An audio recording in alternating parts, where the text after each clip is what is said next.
Yeah, that's true.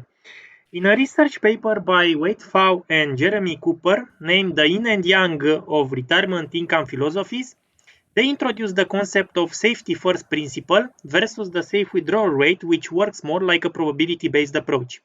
Therefore, for risk adverse investors, what do you think about always having a fixed income corpus that remains intact, let's say at least 10 years of spending, and which acts as a safety balance for your portfolio besides your equity allocation? Yeah, so I generally like the idea of this income-based approach. The problem is that right now the yields in the instruments that you would use to implement this strategy, they are so low that the amount you can guarantee with this safety-first approach is so low, it's lower than even the worst-case scenario withdrawal rate that you get with just a 75-25 portfolio. And then on top of that, and this is what people realize, maybe they don't realize it, but they should realize that, I mean, obviously the safety first approach, it pretty much plans your controlled depletion of your assets, right? So you designate a certain percent of your portfolio that you are willing to part with. Right, so you're going to put this into an annuity. I don't know how popular annuities are in Europe, but so annuity means you hand over a certain amount of money, and then an insurance company pays out a fixed amount of money of income every month and every year until you die. So I mean that would be obviously a good way of hedging your longevity risk. Unfortunately, the amount of money you get per $100,000 you hand over to that insurance company is so low now, you might as well replicate the whole thing with a 75-25 portfolio. Cross your fingers that the future is not going to be worse than the Great Depression. It could be worse, right? So that would be one thing you can hedge with the safety approach. And but hope that it's not worse than the Great Depression. And then, by the way, if it's as bad as the Great Depression, you can still do better than what you do with the annuity and all of this other income-based approach. And if it's not as bad, at least you have a big chunk of money left over that you can give to your kids after you die. So, I mean, I find this really ironic, and I think I should write a blog post just about this issue. That if you look at the two anchor points, right, the Trinity study versus the income-based approach, they are each either 20 years too early or 20 years too late. So the great irony with the Trinity study, back in 1998, when they wrote the Trinity study, I personally would have said what you just did is a total waste of time, because you can generate a higher than 5% safe withdrawal rate over a 30-year horizon by just building a TIPS ladder. So TIPS is a Treasury inflation-protected security. So it's a real interest bond issued by the U.S. government. So it's adjusted by the CPI. So you can build real income out of that. And back then, real yields were something like 3.5% in these securities, all the way from 10 years all the way to 30 years. So you could have built, with asset depletion, you could have built this income-based approach with a withdrawal rate of way over 5%. So, or the other way around, you could have done a 4% and then leave a substantial amount of money to your heirs. Whereas with the 4%, everybody is running around with the 4%. Yeah, is it 98% safe? Is it 100% safe? Ooh, it's still really scary. No, you could have done 5% for sure. Never worry about anything at all. Totally 100% safe, guaranteed by the U.S. government. So the Trinity study, in that sense, at that time was a waste of time. Of course, they were 20 years ahead of their time, because now you actually want to do this probability-based approach, because now everybody's talking about the income-based approach, which is completely useless right now. That would have been the approach back in the late 90s, maybe even early 2000s. Real yields were still relatively good in the early 2000s. And then with all of this modern and innovative monetary policy that we're running, yields are now totally shot. It's even worse in a lot of the European countries, right? You have You have nominal yields of 0%, inflation of 1.5%. So you have minus 1.5% real yield. So you can't really build much of a retirement portfolio out of that. And the worst of that is, if you look at your 30-year horizon, you get very low safe withdrawal rates. If you take a 50-year horizon, right, and imagine even with a 0% real return over a 50-year horizon, this income strategy tells you your safe withdrawal rate is 2%. Well, 2%, I think I can do better than 2% with that equity-based strategy. And I'm glad I did, because first 3 years of my retirement, actually, I grew my assets, even though I withdrew money. So anyways, so long story short, I love this income-based strategy, right? There's a lot of good things to say about that, but right now is not the time to do this because the yields are just horrible. And you get what you pay for, and you pay for what you want. And if you want safety right now, it comes at a premium. And that premium is that you have to suffer such low yields that it becomes unworkable, especially for early retirees. Now, one thing you mentioned, and this is something that, yeah, I mean, I could definitely agree with that you take a certain chunk of money and you, quote unquote, insure, say, the first 5 to 10 years of your expenses. Or so you build something like a CD ladder. So CD is a certificate of deposit. So it's over a fixed horizon. You get a fixed interest rate over a fixed horizon. So you do something like that where you hedge maybe your mandatory expenses for the first 10 years of your retirement. So you take a small chunk of your portfolio, put that into a bond portfolio to hedge that cash flow over the first number of years. So I definitely like that idea, because that takes off a little bit of the edge from your sequence of return risk. But hedging your entire retirement, all of the expenses, is probably it's prohibitively expensive to do that. If you do it for a number of years where you say, well, a sequence of return risk might be the worst over the first 5 to 10 years, and you hedge a little bit of that, I can definitely live with that. So I would probably endorse that. Now we're moving to the most exciting part of our interview, discussing about equity glide paths in retirement. And I found this concept on your blog, earlyretirementnow.com. You mentioned in one of your articles that most equity glide paths pretty consistently beat the static equity weights due to failure rates which are less than half those in the static allocation simulations. Why aren't you a supporter of the 30-70 equity glide path proposed by Pfau? And assuming you use a 60-100 equity glide path, do you start the reversal after reaching the peak? Yeah, so Pfau, and I think Pfau and Kitses have a paper on that, and I have my blog post. It all depends on how you arrived at optimizing this glide path. And so I suspect, I mean, I can't tell for sure, but I suspect that their results hinge on the fact that they use Monte Carlo simulations, whereas I looked at historical return data. And so here's what happens when you use a Monte Carlo simulation. So in a Monte Carlo simulation, you can generate, if you sample over enough random tries. This one. So this is where I'm getting. So if you sample enough tries, you will obviously get some observations where the stock market drops by 40 or 50%, right? I mean, this is something like a 2.5 standard deviation event, maybe maximum 3 standard deviation event. So you can generate a drop large enough that matches some of the historical stock market blowups.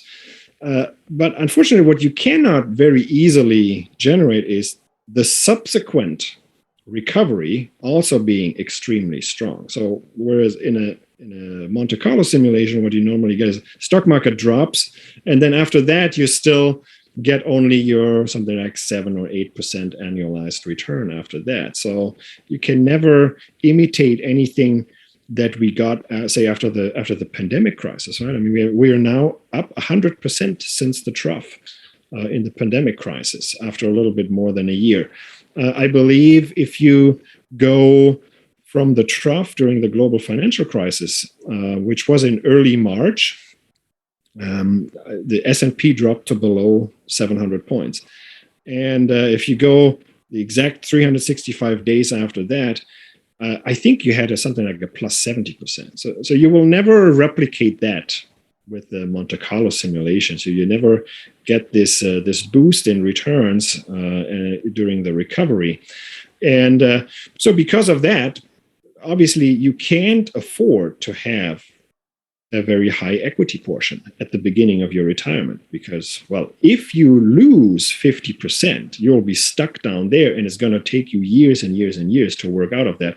Whereas with real historical market data, yeah, you can have a 50% drop, but it also recovers a little bit faster than under Monte Carlo simulation. So that's what I suspect is responsible for why you can take a little bit higher equity portion and you will do much better. Now, the question is, I would have at least thought that you could start with a 30% underway in the Pfau and the Pfau and KITS.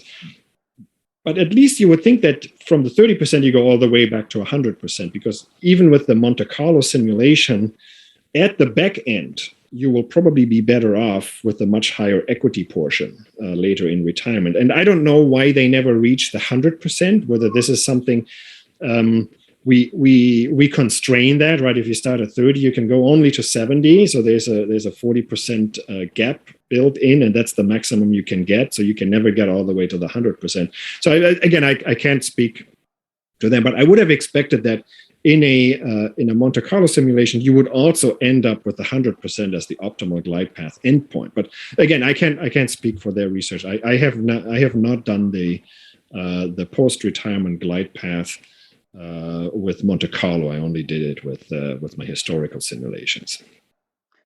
If you reach 100%, do you do the reversal or keep 100% in retirement? Again, the idea here is that, so imagine you have a bad bear market right around the corner. 10 years into your retirement, you're more likely to have very high expected equity returns. It could be that this is still the back end of the bear market and the recovery, or it could be the next bull market, or it could be the next bull market already. So this is a whole business about sequence of returns. It's the first number of years that matters the most, and then after that you just pick the assets with the highest expected return. So this is where that 100% endpoint comes from. And again, I mean, this is a numerical maximization, right? I mean, this is what comes out, and all I can give you here is this is the intuition for it.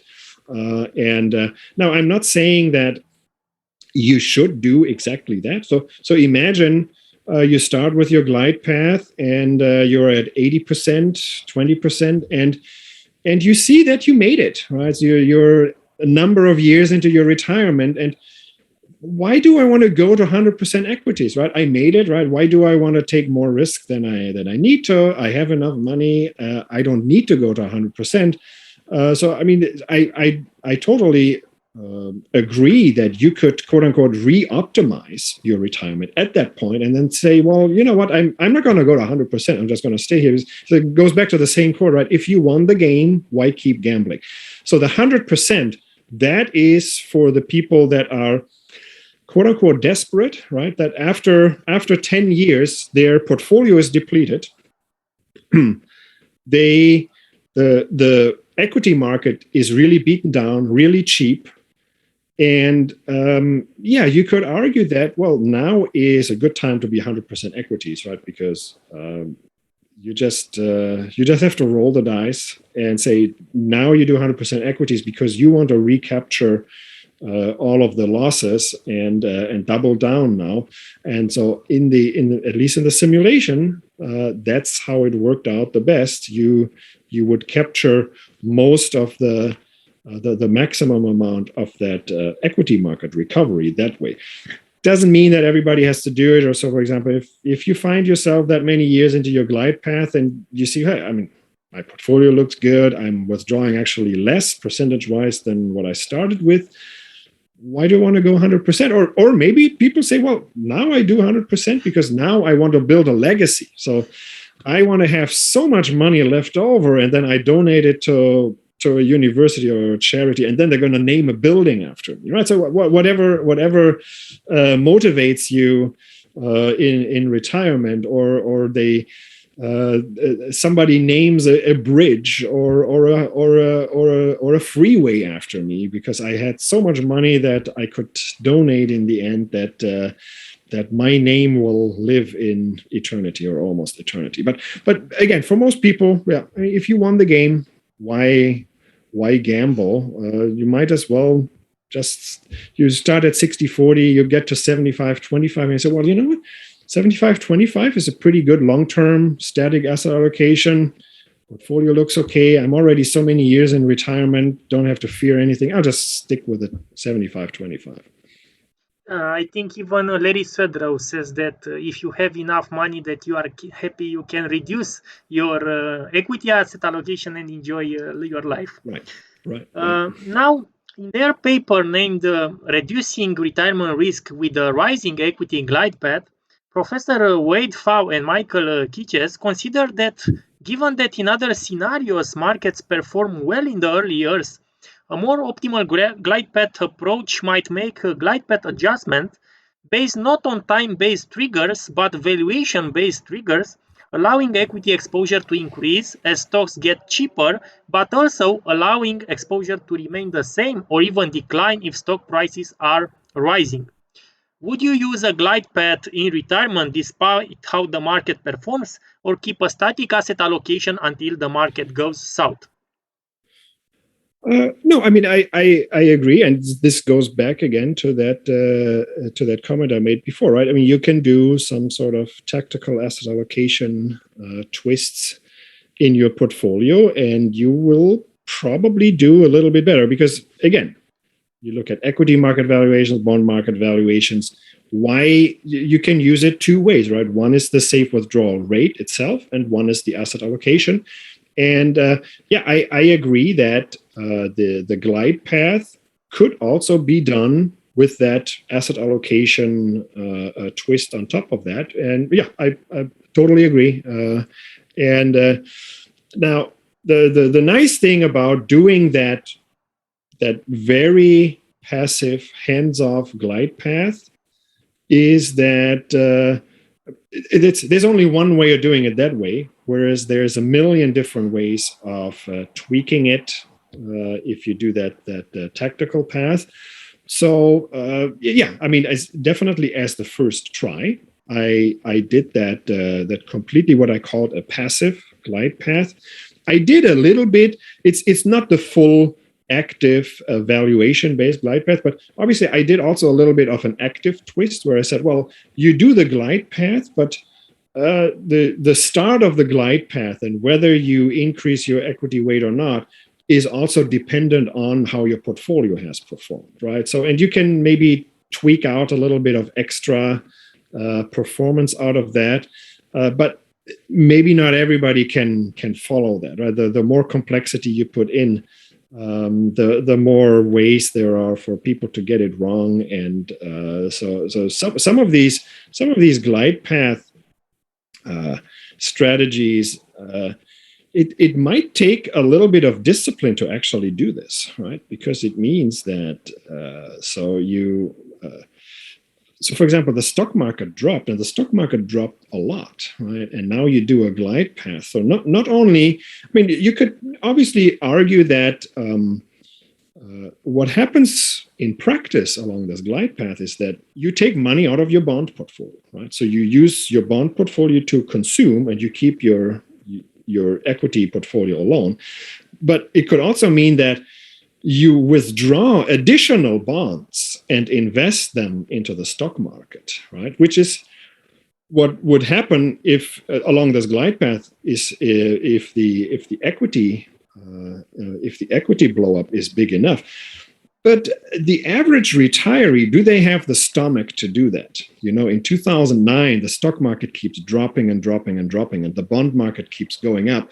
So not only do you consume out of your bond portfolio, but you take more and more of your bond portfolio and shift it into equities, and equities keep falling and falling and falling. And would the average retiree, would they have the stomach to do that? So it's again, everything looks really nice in these simulations, and then you look at what you might have to do to your portfolio along the way. It's again, I mean, I'm saying that, yeah, you should put in potentially some more complexity and do this tactical asset allocation. By the way, that was my background when I worked at Bank of New York Mellon, right? It was tactical asset allocation and among the major asset classes. It was not stock picking, but allocation among the major assets: stocks, bonds, cash, and then also bonds across different countries and stock indexes across different countries. So I'm totally sympathetic to this approach. Question is, will the average retiree have the discipline and the stomach and also the bandwidth and the time and it takes to do all of that? But yeah, I mean, 100%, I agree. We should definitely look at more ways to fine-tune these glide paths, and there's valuation, both valuation and momentum, again, could help us there. You mentioned on your blog, according to the Bellman Principle of optimality, that a truly optimal path would allow you to respond to the stochastic returns and portfolio values over time and then regularly reoptimize the glide path. So, imagining we are facing a severe bear market, would you adapt the glide path depending on the drawdown, taking an active approach, or passively increase the equity weight every month by the slope parameter? And also, isn't this whole strategy a little bit risky, being a short volatility strategy? Right. So again, I mean, it goes back to the things I said earlier. Yes, I mean, as a first starting point, obviously we could do this very naive. It's passive. It's almost passive, right? Because you passively shift the weights over time, no matter what. So I would still consider that passive. And yeah, I mean, obviously there could be something we do in addition to that. So part of it is, so the first step going from very passive to maybe a little bit more active, I already did that in the simulation. It helped a little bit. Absolutely. I think that we should look into what other things we can do. And again, so one of the other things that quote unquote bothers me a little bit about this whole glide path research is that it obviously violates the Bellman principle, right? Because so what if you consider your second year of retirement? Now I retire, and well, shouldn't I reset my glide path again to the 60-40, right? Or the 30%, 70%, as in Kitz's. So there's obviously the Bellman principle will tell you, well, you should now reoptimize and potentially restart your glide path. So in that sense, yeah, I mean, you restart your glide path if nothing else has changed, right? If there wasn't a big bear market. So yeah, I mean, so in that sense, that would be a way to make the glide path again consistent with the Bellman principle, right? So you do restart your glide path if nothing bad has happened. But then if we are in a recession, then you do your additional adjustments, and then that's how you do that's how you do your tactical asset allocation. So you could almost say that your tactical asset allocation is a little bit like a glide path. It does nothing if nothing bad happens, but if we have a bear market, then we have varying equity weights over time. And that would be consistent with the Bellman equation, because the Bellman equation says that at every point in time, you look at all the different important parameters, which is the state variables, right? And the equity valuation and where you are in your portfolio relative to your consumption needs, that would be an additional state. So whereas in the naive glide path, where you say that your only state is your age, then your retirement horizon, it might be a violation of the Bellman Principle. Whereas doing this with a more active and a more valuation-based approach, you might justify that. Yeah, that glide path is actually consistent with Bellman's principle. When taking an active approach, should you perhaps wait for a certain market drawdown, like 20 or 30% before taking action? Right. Yeah. So that would be another thing that I recommend, because maybe you don't. So, for example, what some of the glide path mechanics would do is that you take money out of the bond portfolio only, right? Or you even take money out of bonds and put it into stocks.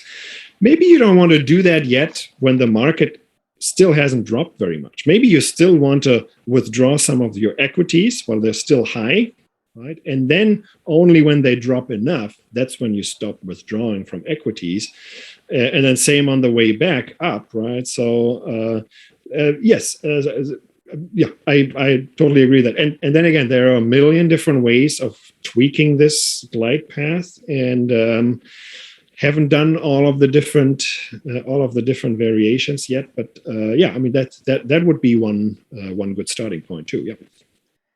While an equity glide path performed well during the deflationary crisis of 1930s, how would a bond tend have performed during the inflationary times of 1970s?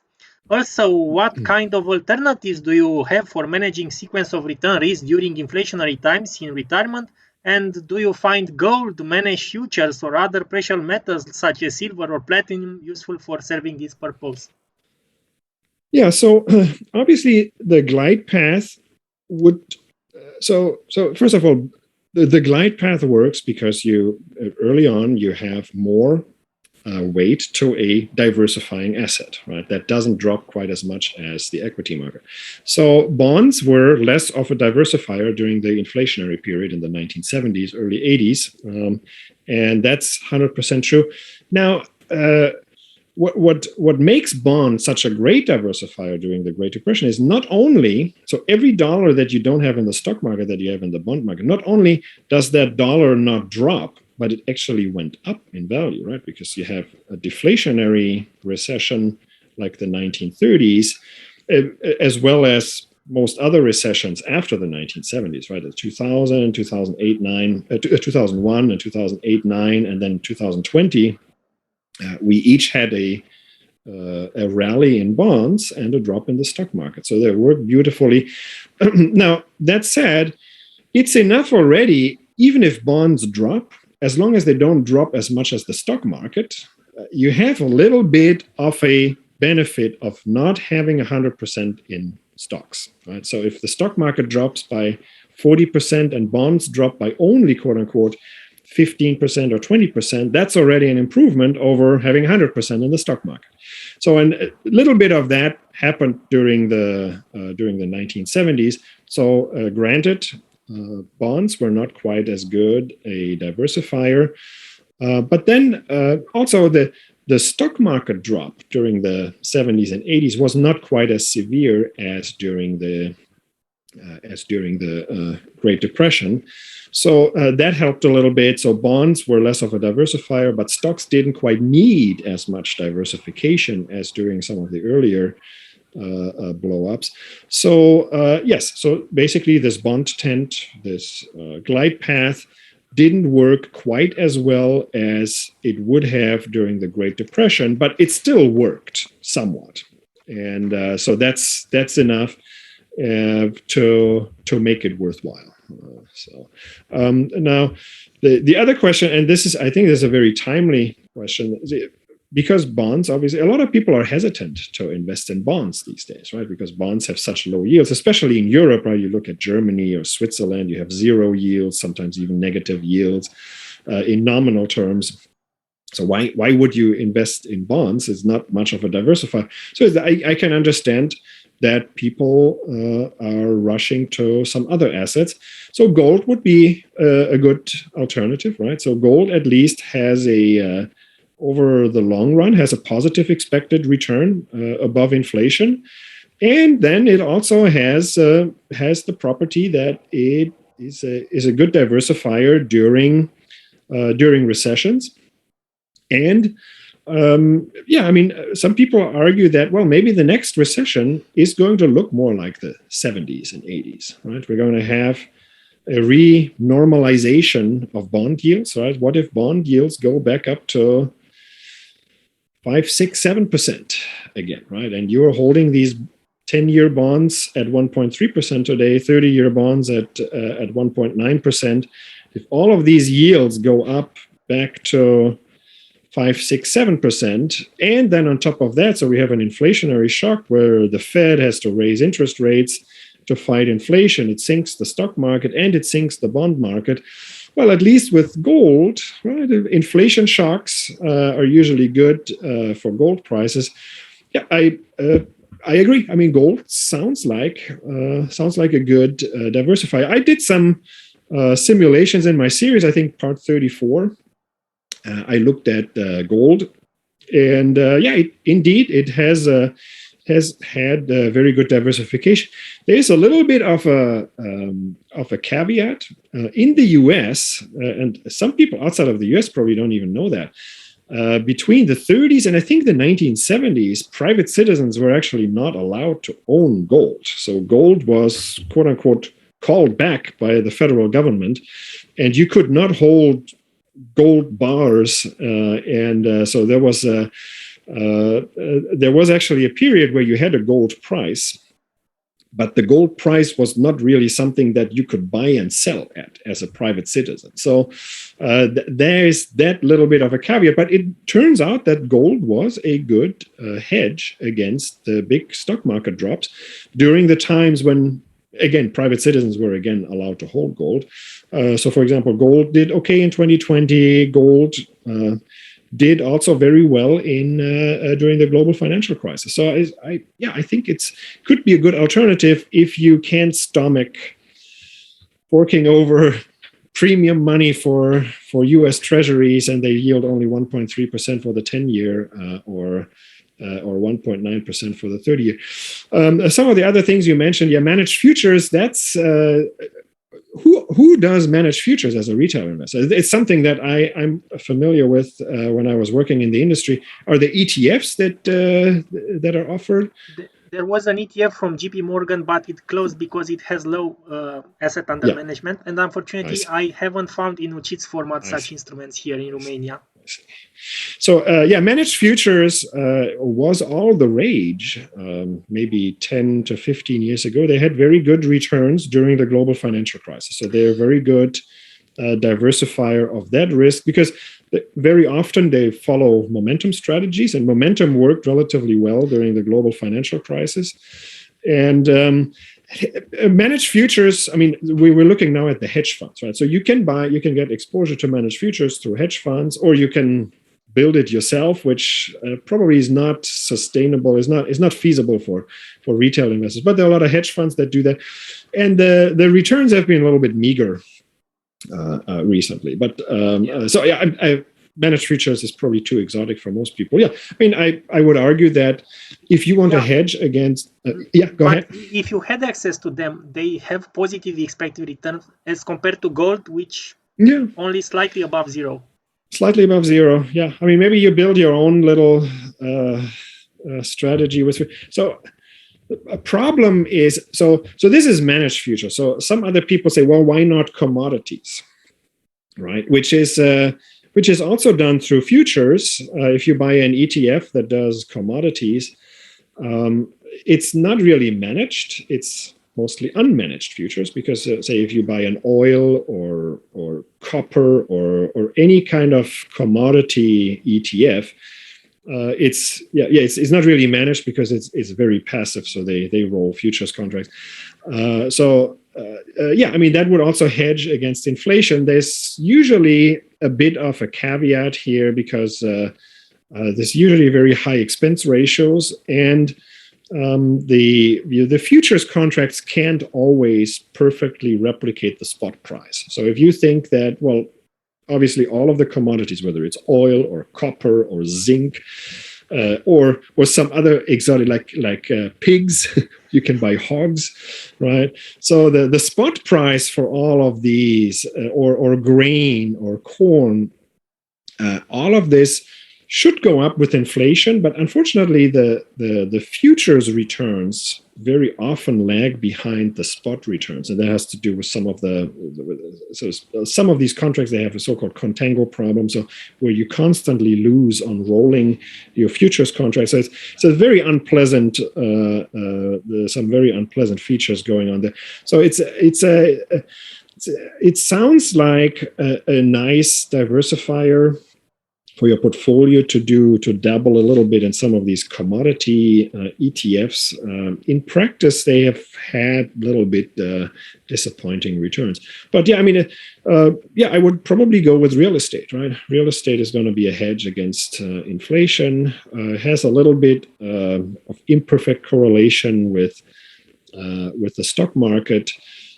So obviously there's a lot of idiosyncratic risk. So if you manage your own real estate, your own rental properties, that's also potentially time consuming. But so I would probably go with real estate. So real estate for sure is inflation hedged and has not just inflation, but inflation plus X return. So probably easily 5-6% returns above inflation. So. Yeah. Do you have any views on other precious metals such as silver, platinum, or even the new digital gold, Bitcoin? No.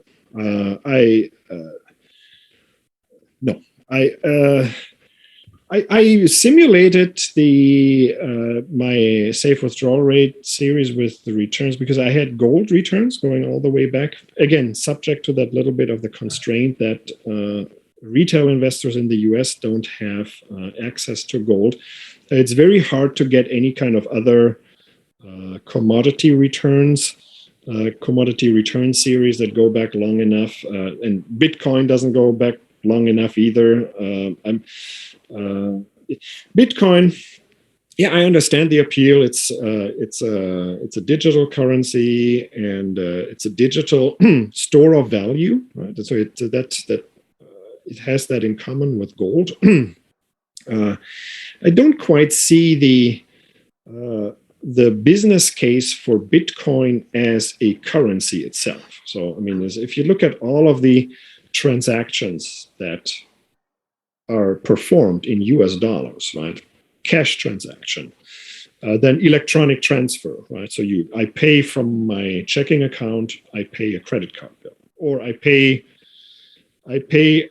at the grocery store, or I pay at the gas station with my credit card. If you take all of these transactions, so we're talking about billions and billions of transactions potentially in a very short period of time. Bitcoin can never replace all of that. Right? So I can't see how Bitcoin would ever replace the US dollar, right? So the Bitcoin is always going to be something like an exotic little thing on the side. It's obviously a very impressive return. So for full disclosure, I never invested in Bitcoin. I never bought it, never sold it. So when I criticize it, right? So you can't do it right anyway. So if you own Bitcoin and you say good things about Bitcoin, then people accuse you of pushing the assets that you own. And if you say bad things about Bitcoin and you don't own it, then people accuse you, you're just sorry that you're getting in earlier and now you're bashing it and you're trying to bash it to get a better entry point. No worries about that. I'm never going to put any money in Bitcoin. So the point here is, I mean, it sounds a little bit like a gimmick, and it doesn't sound like anything that can ever replace the US dollar in terms of, if you look at the transaction volume in US dollars, all of the wire transfers, ACH transfer, which is this automatic clearinghouse, electronic transfers, cash, credit card. Bitcoin could never even replace, I mean, not even 1/1000% of that. And so in that sense, what should be the value of Bitcoin? It should be then 1/1000 1% of the total money supply in dollars. And if you do that calculation, it's going to be a lot less than $45,000 per Bitcoin. So, but I'm happy that a lot of people got very rich off of it, and it took me a lot longer to 5x my money. And in fact, I have some stock market purchases that I did in March of 2009, and I think they are right now at the 5x point. And yeah, you could have. So that took me 12 years, and yeah, somebody with Bitcoin, they could have done that in 1 year. I mean, it's good for you, but I mean, don't expect that this is going to go on and it will stay that way. So it's going to be an extremely volatile asset, and at least with gold, there's a very long-term correlation, a very long return series where I can check every single market blow up. Gold had a negative correlation with stocks. I don't have this confidence yet with Bitcoin, right? And then there's some other issues, right? I mean, there's some cases where people put Bitcoin into some account, and then somebody ran away with that Bitcoin, right? Somebody hacked into some platform, and your money is gone. And so that all just seems it's not really ready for prime time, right? So the Bitcoin is not ready for prime time. It's too cumbersome to do actual transaction. I mean, I'm not going to pay my electricity bill with Bitcoin because my electricity bill is $40, and I think how much does one transaction cost with Bitcoin? One transfer. I think it's already in the dollars. I think I heard different things. I heard between a few dollars and all the way to $40. If I have to pay a $40 bill, I'm not even going to pay $1 for the transfer. I'm certainly not going to pay $40 to pay a $40 bill for my electricity bill. So it has this a little bit of this feeling of being a gimmick, being a toy, and I don't want to sound like a doomsday prophet here, but toys and gimmicks don't stick around forever, right? I mean, so that's my view on Bitcoin. Unfortunately, here in Romania, everybody speculates on Bitcoin, because we are very poor, and we don't have money to invest in the stock market. Get rich quick, but also get poor quick. I remember the discussion with Rick Ferry you had, and I endorse that. And let's now discuss a little bit about a practical early retirement example. And take an example of a young 30 years old man who would like to become an early retiree in 10 years. We always discuss about young people that they have so many time ahead to reach their goals, and therefore they are not affected that much by sequence of return risk, and they can go even 100% in equities. And that's true for the traditional retiree.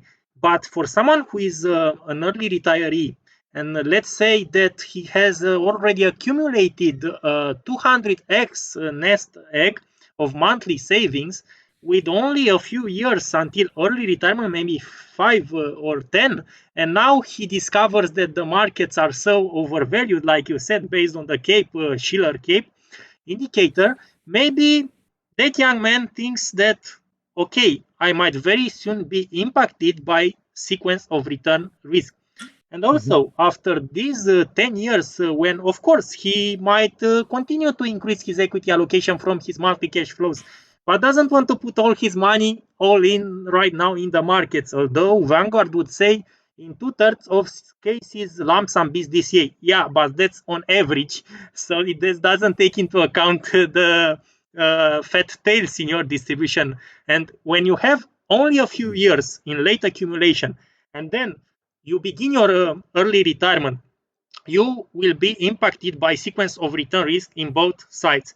So what do you think for this young retiree if he were to implement a combined accumulation and decumulation glide path, or an accumulation glide path with a forced bond liquidation, as you said, for maybe the first 10 years of his early retirement, so that he can have maybe a 20 years window when equities can compound and he can alleviate somehow the sequence of return risk both in late accumulation and early retirement. Yeah, so for full disclosure, I have never done that calculation. So the through glide path, where you take the last 10 years of accumulation plus the first 10 years of decumulation. So what I have done is I've looked at what would be the optimal glide path during the last 10 years of your accumulation. And what I found is that if you are an early retiree and you still contribute relatively substantial amounts to your portfolio, right? So imagine you have 200x portfolio already, and you still contribute 1x every month over the next 120 months, right? I mean, because this person, I mean, the assumption is this person is not done accumulating, right? So they still put more money in. So this is not the 200x. They no longer contribute anything, and they want to see where does this lead me over the next 10 years. So we still assume that we contribute another 120x total over the next 10 years. And given that, I would probably, I mean, depending on how risk averse you are, you could actually still be 100% equities at this point. And now I've done, and again, it depends on what kind of preferences do you have, right? So the glide path simulations that I did was I optimized the glide path, and then at the end of the 10-year period, I tallied up what is the portfolio at that time, and then I put a utility function over that portfolio, right? And then I maximized the utility function and found the optimal glide path. Now, what I found is and then again, so conditional on somebody being a little bit risk averse and equity valuations being relatively high. Yeah, indeed, you find something like you start at 60% and you keep it at 60% for the first 5 years, and then you scale it down to 40% over the next 5 years, which is actually not very different from a so-called target date funds, right? These are funds that would automatically shift you out of equities and into bonds all the way to your retirement date. Now, the reason why I don't like that result so much is that it completely focuses only on that final value, on that one snapshot of the final value. So the reason why you are so conservative about your equity portfolio towards the end is that you are so scared that the market might drop at that point. Now, of course, what you should also be concerned about is that, well, at that point, if the market is all the way at the bottom, you can probably also increase your safe withdrawal rate, right? So you might be at the market bottom, but at the market bottom, you don't have to worry about a 3.6% or even 4% safe withdrawal rate. You can probably do a 6% withdrawal rate because the market is so beaten up at that point. So you probably, so this particular simulation that I did, I think it's in part 43 of the series, is probably overstating the risk a little bit. So if you wanted to do a full through simulation where you start 10 years before retirement, then you retire after 10 years, and then you look at what happens after 10 years into retirement, you can probably take it up a little bit more than 60% and drawing it down to 40% stocks. You can probably be a little bit more aggressive, and maybe you can start at 80%, you end at 60% stocks. And then from the 60%, you do your traditional glide path, the way I did it in my other posts in part 19 and 20. And then from the 60%, you can take it up from 60% equities to 80% equities, or maybe even 100% equities over the first 10 years of your retirement. You begin with 80%, then when you reach early retirement, you go down to 60, and then you increase again up to, and then you probably do it, and then you probably do up to 80%. And depending on how badly the stock market is clobbered, you might even take it all the way to 100% to capture the subsequent recovery. And again, if nothing bad happens, you might even leave it at 60%, or you move it up to 75, 25, and then leave it there if nothing bad happened during your retirement. So you could reserve some optionality there. I know that we cannot do market timing, but do you think this is the best time to increase our equity allocation with the market so expensive? Yeah. So I mean, so again, so we're talking about somebody who has already a substantial nest egg today and still has 10 years to retirement. And